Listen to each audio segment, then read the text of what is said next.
अस्सलाम वालेकुम वरहमतुल्लाहि वबरकातुहू। मेरा नाम अफजल अली है और मैं आज आपको बताने वाला हूँ कि इस्लाम के आने से पहले औरतों की क्या हालत थी और इस्लाम के आने के बाद औरतों का क्या मर्तबा है। इस्लाम के आने से पहले हम देखते हैं कि दौरे जाहिलियत में औरतों का क्या मुकाम था।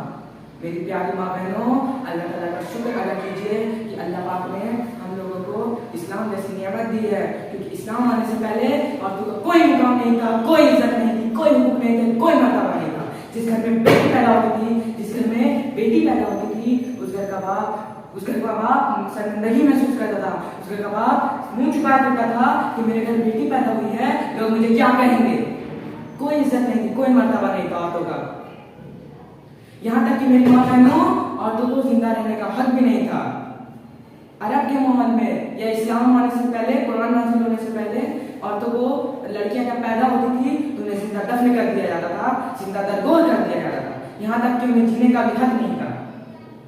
गौर करिएगा मेरी माँ और बहनों, जब इस्लाम नहीं आया था तो औरतों को नापाक कसूल कर दिया जाता था, औरतों को मर्दों के साथ जला दिया जाता था। यही मुकाम था औरतों का दौरे जाहिलियत। इस्लाम आया, जब कुरान मजीद नाज़िल हुई, तब अल्लाह तआला ने इस्लाम में जो औरतों को मुकाम दिए है, जो हुकूक दी है, जो इज्जत दी है, जो मर्तबा दी है, और किसी मजहब ने नहीं दिए सिवाय इस्लाम के। सिवाय इस्लाम के और किसी ने ये हुकूक, ये मर्तबा, ये इज्जत औरतों को नहीं दी। अल्लाह ताला ने औरतों का मुकाम इस कदर बुलंद कर दिया, अल्लाह ताला ने औरतों का मुकाम इस कदर बुलंद कर दिया, जिसका अंदाजा आप इस बात से लगा सकते हैं कि जब घर में बेटी पैदा होती है तो वो घर में रहमत बनकर पैदा होती है। वो अपने माँ बाप के लिए जन्नत का दरवाजा खुलवाती है। जब वो निकाह करती है तो अपने शौहर का आधा दिल ईमान ले आती है। जब वो माँ बनती है तो उसके कदमों के नीचे जन्नत आ जाती है।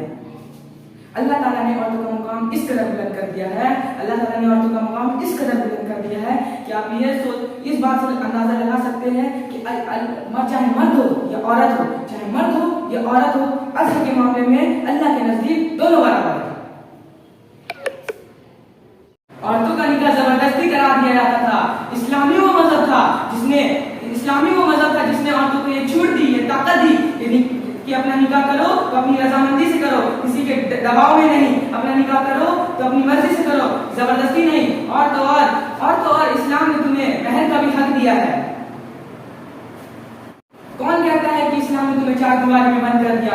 कौन कहता है कि इस्लाम ने तुम्हें चार दीवारी में बंद कर दिया? बल्कि इस्लाम ने तुम्हें हर वो छूट दिए है, तुम अपना हर वो जरूरी काम कर सकती हो।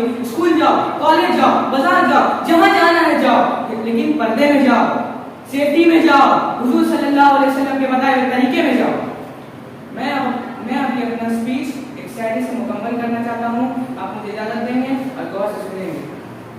दुनिया में रहमत है औरत, दुनिया में रहमत है औरत, हर घर की जीनत है औरत, माँ बहन बेटियां बनकर हर घर की शान है औरत।